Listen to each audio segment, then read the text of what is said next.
Hello there, and thank you for joining us on this week's episode of the Miles Offside podcast, where one American and two Brits try to talk about the World Cup but often get distracted. I am your host with the most, Oscar Puente, and I have the absolute pleasure of being joined by my two very, very good friends, Chuck Bailey and Ian Stimson. Welcome to the World Cup, boys. Today, I feel hungry. Yeah. Today, I feel a little bit chilly. Mostly, I feel not inclined to do ridiculous speeches. But here we are. The World Cup's upon us. Yeah, what a time to be alive. What a World Cup to be having, I guess. If you are joining us for the first time, this is going to be highly unstructured. We're just going to go through some stuff about the World Cup until we get tired of talking about the World Cup. Yeah, and then we'll go usually if you listen to us in the regular season, you'd find we're incredibly well structured, thought out, organised and planned. Excuse you, I do a good job of moving this show along, sort of. Okay. Yeah, you close the tab, and that's the most important thing. That is true. Yes. Would it be safest to preface, I guess, and caveat the entire World Cup discussion, as it were, as conflicted? Yeah, I mean, I feel very gross doing a podcast about this World Cup because we are on some level like benefiting from this, and so we're part of the big machine of evil of the World Cupness of it all. But like at the same time, you know, our listeners like us and want to hear us probably talking about this, and it will bring them some measure of joy sometimes, I guess. I don't know. Yeah. But this whole thing is fucking gross. Like I'm not enjoying watching it. I'm extremely icky about the whole thing, especially the way that like American, the Fox channel people are covering it, because it's just one big advertisement for how nice of a place Qatar is, and you should come do business here and visit us. And all that. Now, that's interesting because I saw... Is it? Because it's Fox. Well, no. Yeah, I see what you're saying. That is Fox, yeah. But I saw a polling thing, YouGov poll tweet that about fans' attitudes in different countries to the World Cup and whether Qatar should even have the World Cup or just about Qatar in general. And like the British fans came in as wildly sort of against Qatar having the World Cup. And as we've discussed before, no doubt there's a twinge of racism in there, just a smidgen, I'm sure, just a little bit. From English people? No, surely never. Not. Surely We're not. very welcoming to all those that arrive on our shores. Big time. Both metaphorically and literally. Yeah, sure. I hate this place. Yeah. But and as I say, various countries were polled, but in America Was Poland feeling... polled? No, I don't think so. That's a shame. I think because that's where polls originated from. Yes, indeed, it is. From I get it. I see what you did the there. motherland. But Italy was actually quite favourable about Qatar having it, and Qatar as a country. But so was the US. And what I wondered, what I was going to ask you anyway, actually, so it's come up a bit earlier than I thought, is that because, so obviously soccer isn't your main sport over there? Correct. So is it just because coverage of the World Cup hasn't leaked into the mainstream anywhere near as much as it has here? So because football is our main sport, the World Cup is, you know, a huge event. It's front page news as well as back page news. And the fact that Qatar got it when we were also in the bid that year for it has like really butthurt a lot of English people anyway at the start. And then it was found to be so corrupt. Do you know what I mean? It's been in our news for 12 years now, and it seemed from a lot of reaction and news articles that came out like there was a very... It's only really come to light as much short term on social media in the States. It seemed to be. Yeah, that's what I was going to say. Is that like we were mad when Russia and Qatar got it because we were also supposed to get one of those World Cups. We ended up with the 2026, so it ended up okay. But like we were all mad about it 12 years ago because of the blatant like bribery aspect of it. Yeah. But the whole like Qatar is bad and thousands of migrant workers have died under potentially modern-day slavery labor conditions. They say 3. Building the stadiums. They said 3 people have died in 10 years. 3,000? Yeah. 3,500, I think, is the number I saw recently. But no, so like that stuff wasn't getting coverage because like the mainstream, and by which I mostly mean boomer media, sports in America doesn't really cover soccer until every 4 years when the World Cup is here. Then they're like, oh, we should talk about this, right? So that's increasingly less true among young people. Yeah. Like my buddy Nick, case in point, like more and more young people are watching the Premier League and talking about soccer on a regular basis. But certainly with the World Cup coverage, like it was only in the last couple of weeks that people were like, oh, that's right, the World Cup is coming. We should talk about the World Cup. So I had like your casual person who knows that I'm a big soccer fan be like, yo, so Qatar sucks, huh? What's the deal with Qatar? So it was not known. Yeah. I would say, like in the collective consciousness, there were certainly obviously people like me, and I'm not such a small minority as we used to be the soccer fans anymore. But like, only recently has that stuff come out, and then we naturally, as a country and as a culture, tend to simp for wealth in all forms, and so like and conservatism generally. Yeah, exactly. Well, I mean, England isn't any better these days. God, let's be honest. I'm not trying to claim that. No, absolutely. Yeah, I would say, though, in the last couple of weeks, since the World Cup sort of coverage has picked up, it has been part of the story. Not on TV, because, again, Fox is the one that has the rights, and Fox is going to Fox and do Fox things. Generally pro-fascist, the Fox company, organization. But that's what the F stands for. Yeah, exactly. I don't know. Yeah, I would say that it like people are like talking about it now. But if this poll is more than 2 weeks old, then yeah, of course, there would have been no like ill sort of feelings towards Qatar or them hosting a World Cup. By the way, if you are American and you listen to this podcast, but you haven't particularly known what's going on with that, or if you happen to have found us because you're getting into soccer for the first time because it's the World Cup and there's always a massive wave of new soccer fans, welcome, love it. The World Cup is very low-quality soccer, so if you like this, stick around and watch the Premier League, and it's actually really great soccer. You'll love League One. You'll love League One, guys. Yeah, exactly. Americans think soccer is boring because they only watch the World Cup, and then like you watch a domestic league, and you're like, oh wait, this sport can be fun? ? So stick around. But yeah, Qatar is a terrible, terrible situation and a terrible place. Obviously, not all Qatari people are bad. I'm not trying to say that, but certainly the people ruling it. Yes. And the policies that they have in place are extremely evil. Full stop. I will not mince those words. Look, it's very difficult to unpack everything, and I think it'd be fair to say that there's a lot of nuance to the discussion. I think we've already alluded to it there, and we've always been very vocal in our criticisms of both our respective nations for all of their evils. We see it everywhere, and so it feels like sometimes I think a lot of it is as we always did with, especially in the UK before, of saying all these corrupt African nations or all these corrupt Asian countries or whatever, and then people finally seeing that this one's quite fucking corrupt as well, isn't it? Because it's always easier to point at other people.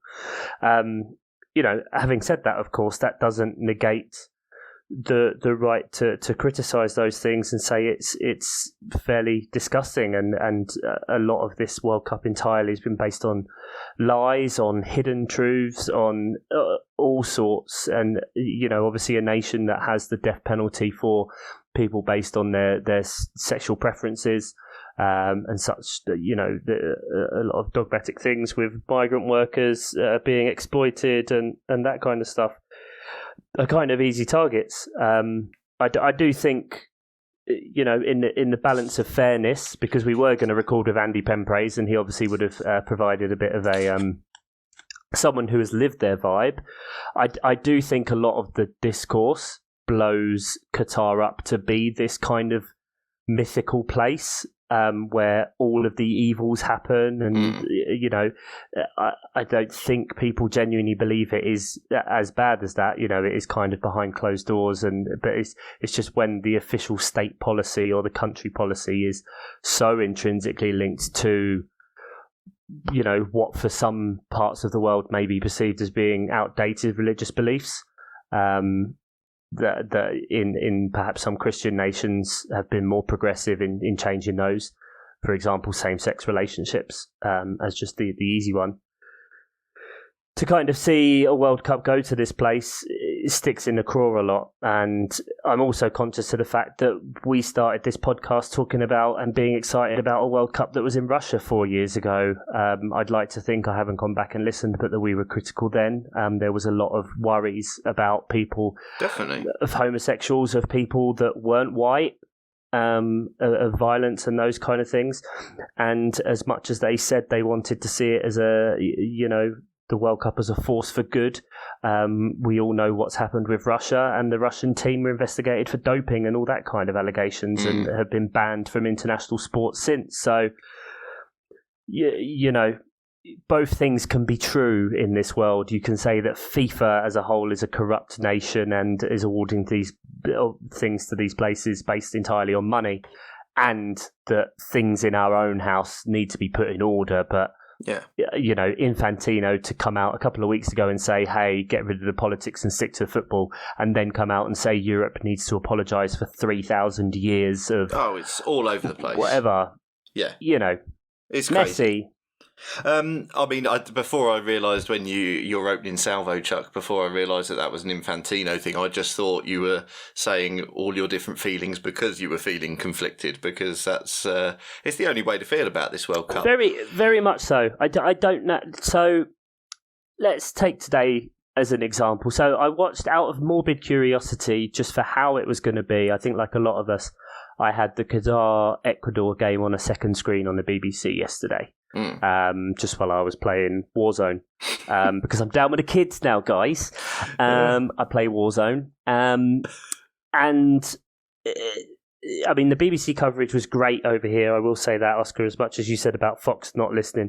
The iPlayer BBC coverage, the whole pre-match was just about, they were going to BBC News reports, talking about the various human rights abuses, the problems with Qatar, things that have happened throughout the process, deaths of migrant workers. Not only that, but the fan parks and the construction or lack thereof of them in a lot of situations, and people turning up having spent $3,500, for example, on a hotel, but it turns out they're in an unfinished, what's effectively a gazebo with a fan, a little plastic gazebo as well, not a fancy wooden one. And they're the fan. Yeah. And, just seeing it being really, really shit, the stadiums being empty, no one really being there. And it's kind of seemed to be the trend today. I didn't watch the England game. I was working. Also, I just didn't really want to. I'm not really finding much joy from England nowadays and anything really associated with the country. Have you ever found joy from England on any level other than last World Cup yourself? Go back and listen to our third episode. I think I have an abundance of joy. The joy is overflowing. Yeah, wasn't the only thing flowing, but yeah. Yeah, so much Lithuanian Jägermeister. And it's been the same pattern for those games, and so I found it difficult to actually be up for the World Cup, and I couldn't put a pin on it exactly, whether it was because it felt wrong with it being in Qatar, whether it's because it didn't feel usual because it's in the winter, and so close to the Premier League ending, and it's dark here and cold and horrible. I shouldn't be watching World Cup games under a blanket on my sofa. That's not how I should be watching World Cup games. I should be watching World Cup games at least that's all you're doing. Inch of my life. Shout out to all our Australian listeners who are like, the World Cup is always in winter. It's nice to have one in summer for once. Oscar, it's just progress that all he's doing is watching telly under that blanket, okay? Yeah. Filthy, mucky man. And so the games today just, and also, I'm not particularly inspired by English the way of football. Gareth Southgate, the terrible things with Maguire, although obviously we open up with a 6-2 win against Iran. The two conceded goals. The two conceded goals, a little bit alarming, but here it is. Oh my God, so negative. Definitely, because I do what I want, and I fully retain the right to change my mind at any point in the tournament. Yes, of course. When I feel it sparks joy. So was Gareth in the post-match. He was like, shouldn't be conceding two. That's basically what he said. You really shouldn't, for the record, be conceding 2 to Iran. Agreed. Well, but put respect, they are ranked 20th according to FIFA. Yes, so... and as we all know. that is the main thing here. But yeah, to say I don't really know how I feel about this tournament, and still can't put a finger on it. But yeah, just the weird stuff today that, like, I thought I heard it and then I saw it confirmed that every stadium hasn't been full. You've seen it visibly not full, and every stadium announcer has announced the attendance for the day's game being thousands of people over the capacity of the stadium. Yep. There was a 60,000-seater stadium for the first game. Apparently, it was a 67,000 attendance. Yeah.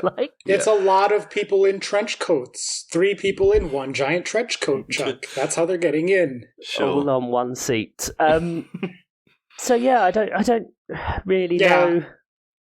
It's Trumpian. It's Trumpian. That sort of just yeah. The truth is whatever they want.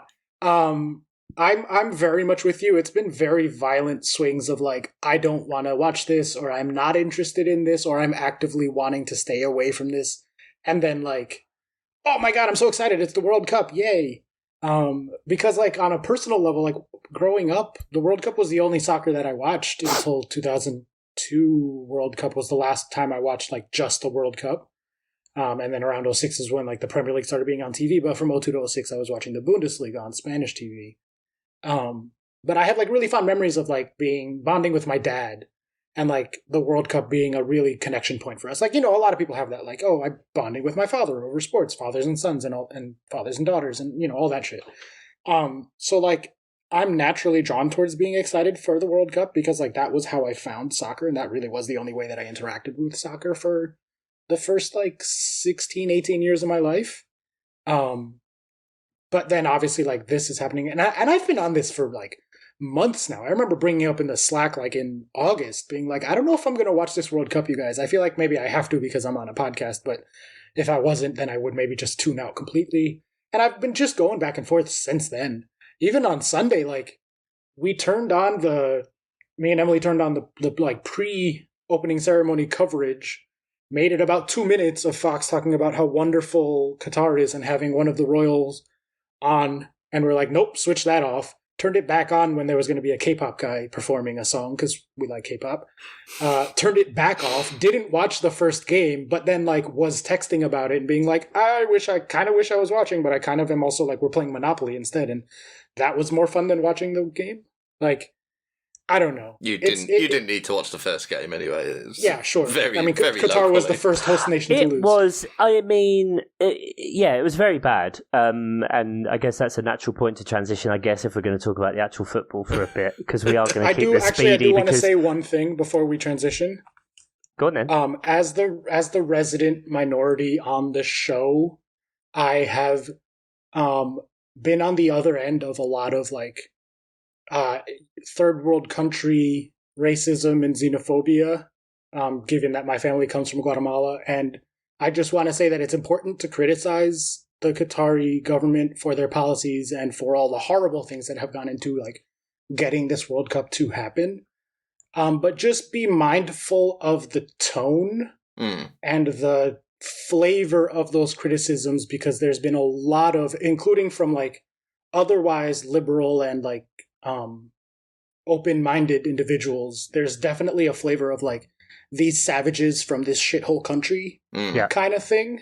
Yeah.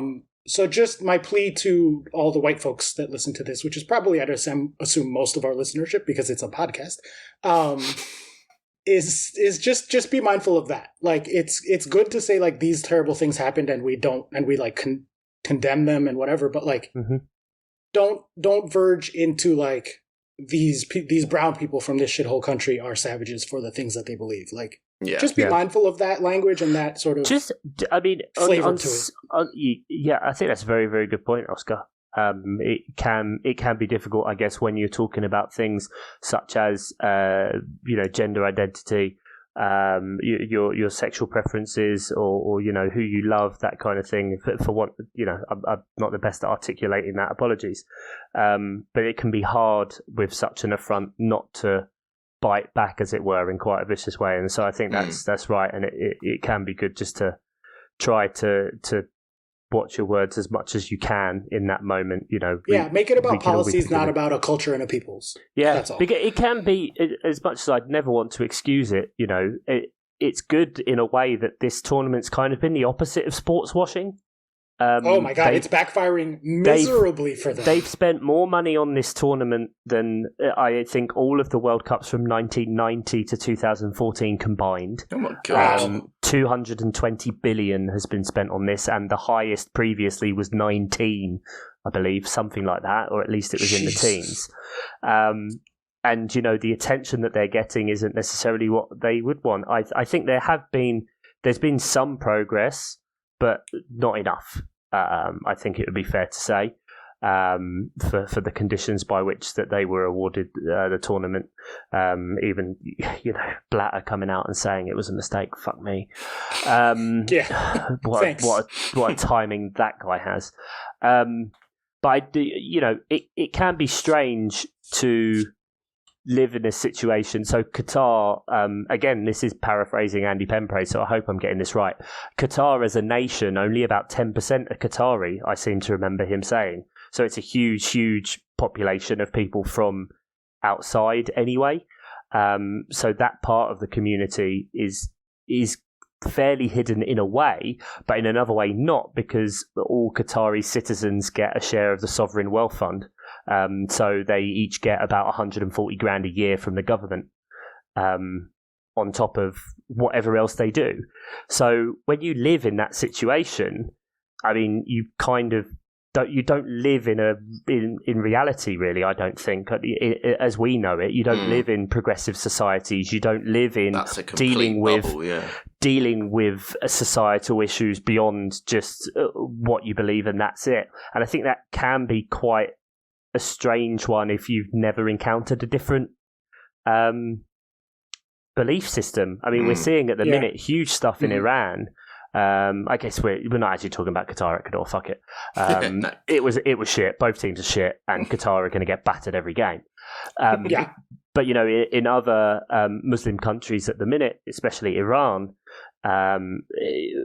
we're seeing huge protests about their treatment of women, and the way that's hopefully going to get more coverage and pushing now, and seeing the men's team take statements in pre-match press conferences and refusing to sing the national anthem. It's a big deal, that.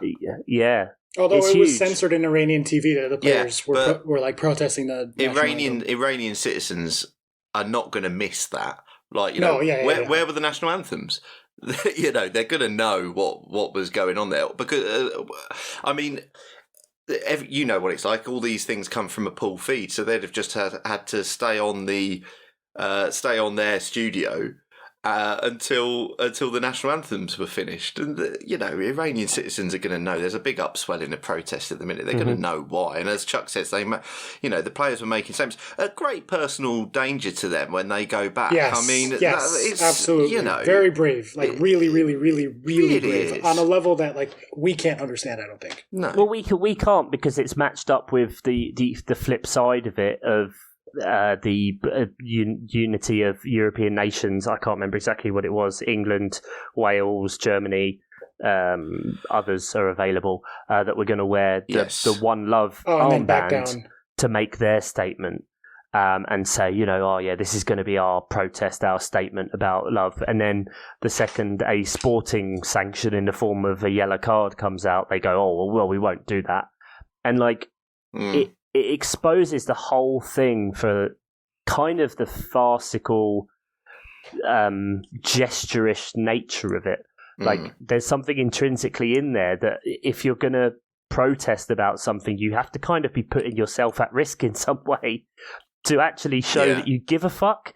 Like, imagine the power of a compounded statement of that. If Harry Kane had walked out and the referee had to have been booked, and people have had to explain why it was booked because he was wearing something with a rainbow on it, that was saying everyone should just be loved and treated well.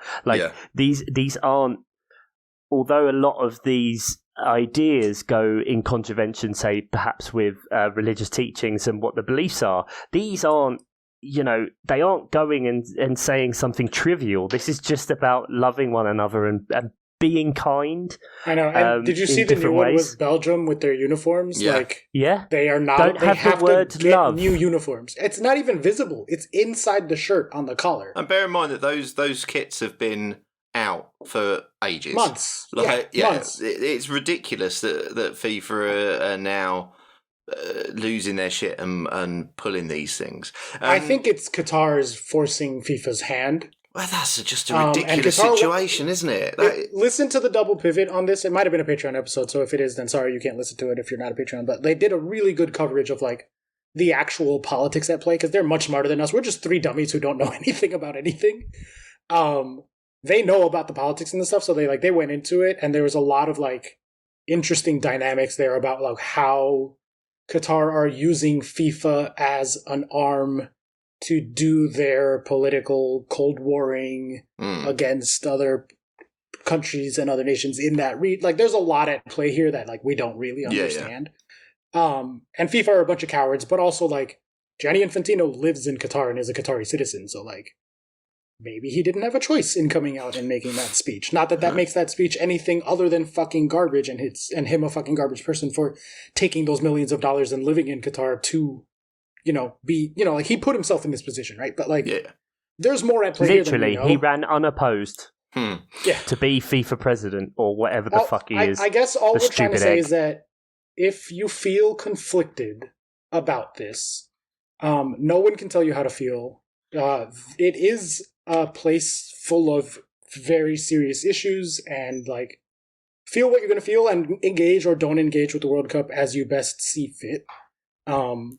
We're not really here to tell you how to live your life other than try to be a good person in your daily interactions with humans and be accepting and all that. But like, I get it. If you feel icky, I feel icky. If you don't want to watch, don't watch. If you turn around and you're like, sorry, I'm really excited, it's the World Cup, I didn't want to watch, but now I am, that's also okay. Like, just kind of do what you're doing, but just be thoughtful about things. That's all. Yeah, like I think that's the important thing to say. You can enjoy watching 22 men kick a ball on a pitch in this situation. That doesn't mean that you hate gay people. Like, no. Right. Those two things can be things. So I think sometimes it can, you don't want to vilify or what's the word? Demonize. Yeah, demonize. That'll do. People just for wanting to do something that's, as long as they are going in with their eyes open, that's incremental change as well in a way, to get more people to realize it. Seeing it, people took the piss out of journalists and railed on people like Gary Neville for wanting to go over there and do a thing. And, Alex Scott stood on the TV broadcast and wore the One Love armband because the teams couldn't. And that image holds a lot more power if they're doing it in a stadium in Qatar as opposed to sat in a studio in Salford or something like that, or just, on Skyping into a studio somewhere else. There is nuance and there is difficulty with this, and I think we've all, in some way or another, got carried away down different routes.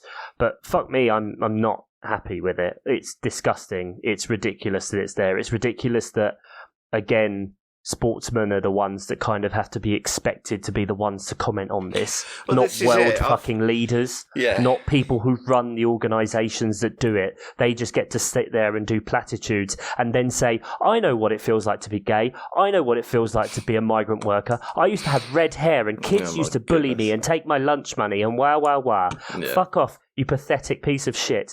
I don't have a single clue what anything is. I've known Oscar now and spoken to him loads for years, and I can't even begin to comprehend, to understand the things that he's gone through due to xenophobia, racism, all of that. And I wouldn't have the audacity to say that I understand what a gay person feels, what Oscar feels, what a migrant worker feels like being taken from their home and exploited and not paid. Like, how fucking ridiculous and disgusting a situation that is.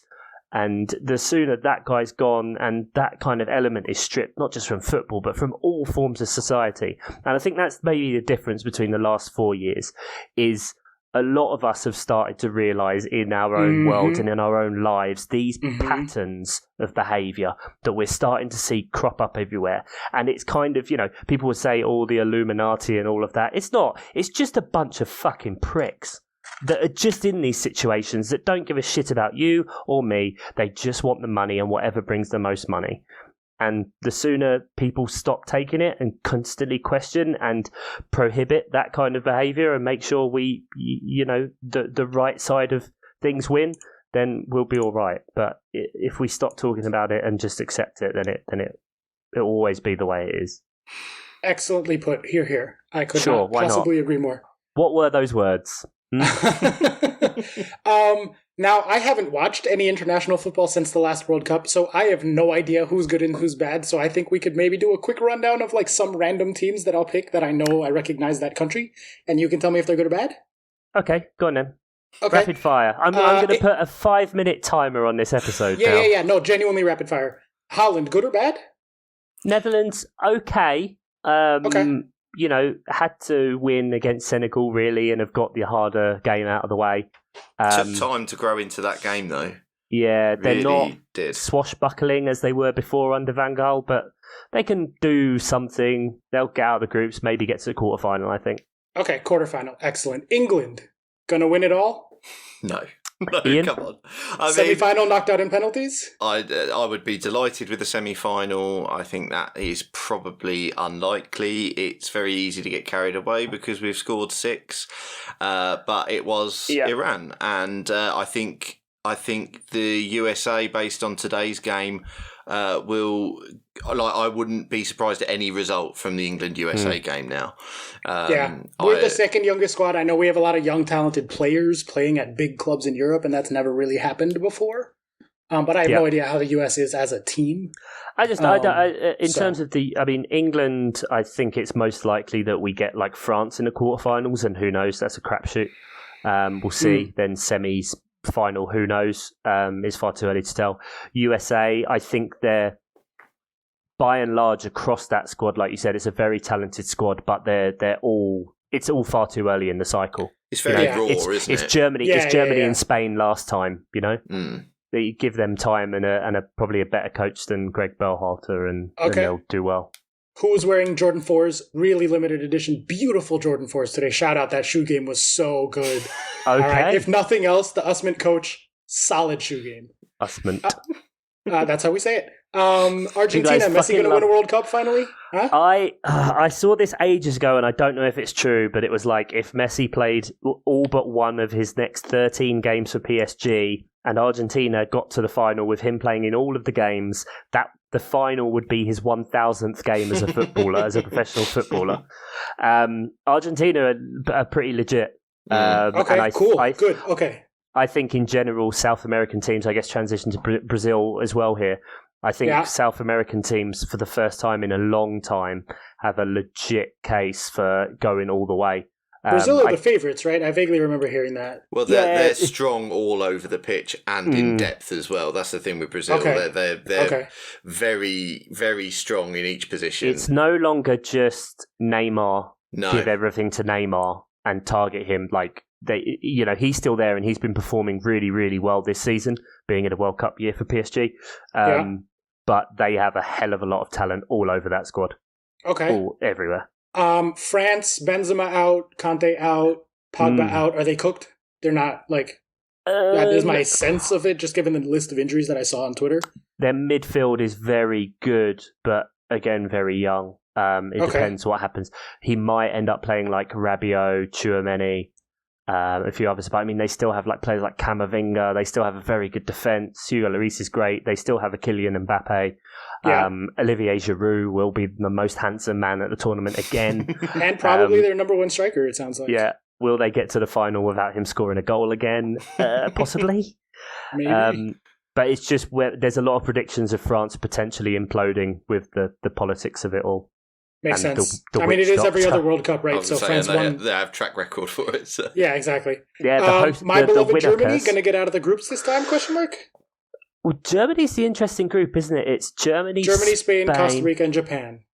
Yeah, so it's whether Japan do enough, I guess, but Costa Rica can cause problems as well in a chaos I know. way. They fucking kept the US out of the World Cup last time. They knocked England out in 2014, wasn't it? Yeah, they've got it in them. When England and Italy went out in 2014, Costa Rica was in that group. Costa Rica and Uruguay. Jesus, how do I remember that?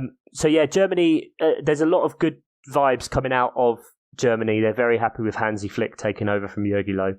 And they're just a bit older and a bit more developed.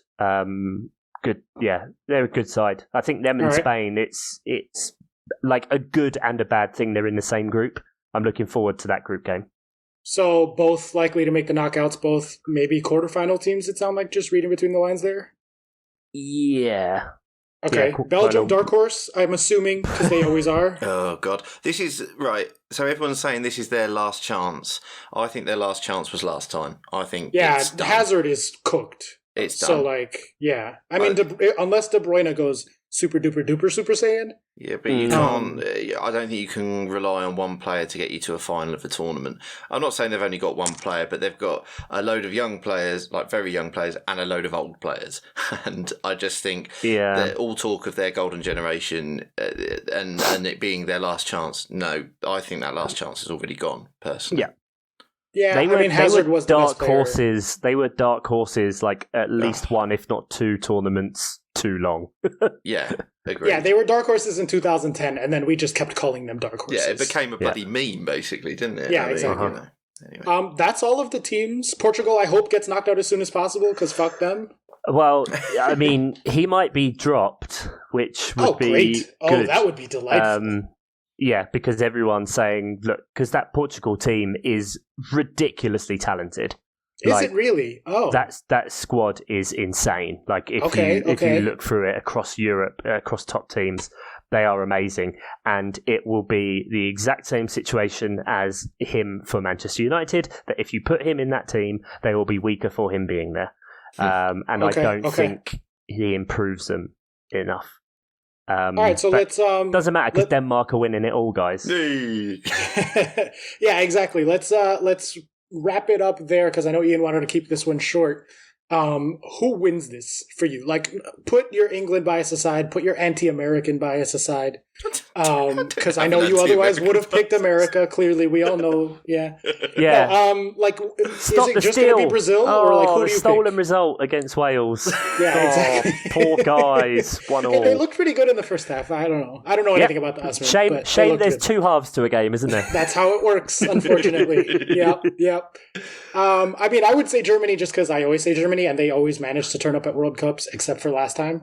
Knocked out of the groups. Knocked out at the groups. Sad KFC. Many sad KFCs that World Cup. Oh, that's right. You ate the bucket. The whole bucket in the car. Yeah, my sad bucket in the car by myself. Ian, I'll go to you first. Who's going to win this World Cup and why? I just think Brazil, for what I said before. I just think that the depth in every position will stand them in good stead. Their embarrassment at previous tournaments, I think, has been forgotten and been an impetus for change in that team. I don't think we see the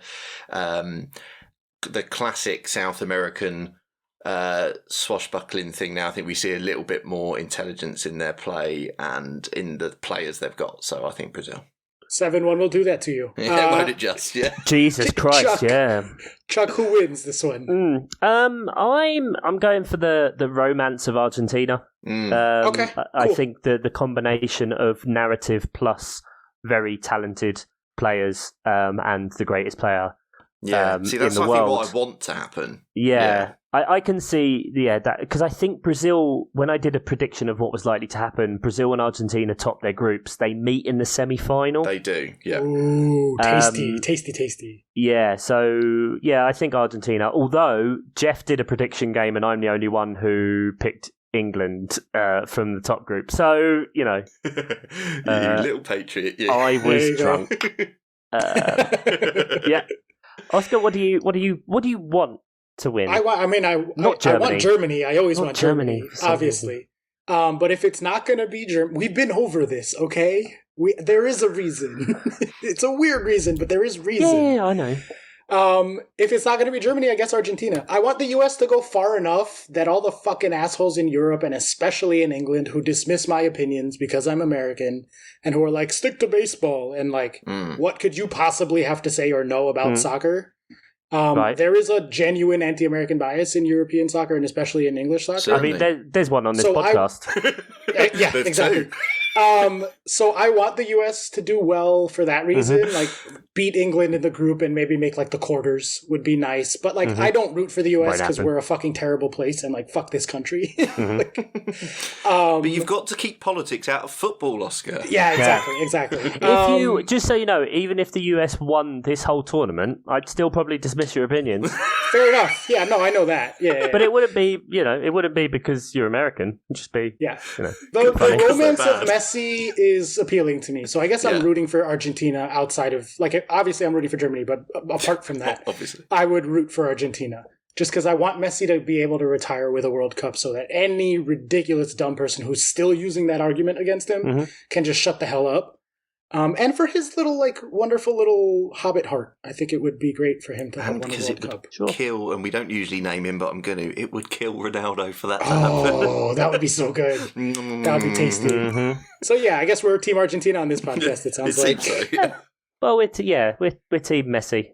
Is there any outside of the glamorous teams, anyone that you think will do well, quote unquote, dark horse surprise packet? Oh, you piece of shit! Well done. I don't know. I haven't watched any international teams since the last World Cup, so I cannot answer that question. Fair enough. Yeah, wait, we didn't even Italy make any predictions. They're not here. Holy shit! I'm looking at the list of groups. Italy's not in this one. How did that happen? Right, start the outro. That's as good a point as any to just end everything. After we record, can you fill me in the one why Italy's not here? I would love to actually know. Oh, because they're shit. Okay. Never change, Oscar. Never change. Well, we'll be back. We don't know when. We're going to record as and when we feel like it over this World Cup. Obviously, the games start coming thick and fast. We want to get to you. Say goodbye, Oscar. Bye. Say goodbye, Ian. Bye-bye. Thanks to all our producers, Nate, Mark, Sam, Jeff, Andy and Tom. Bye-bye.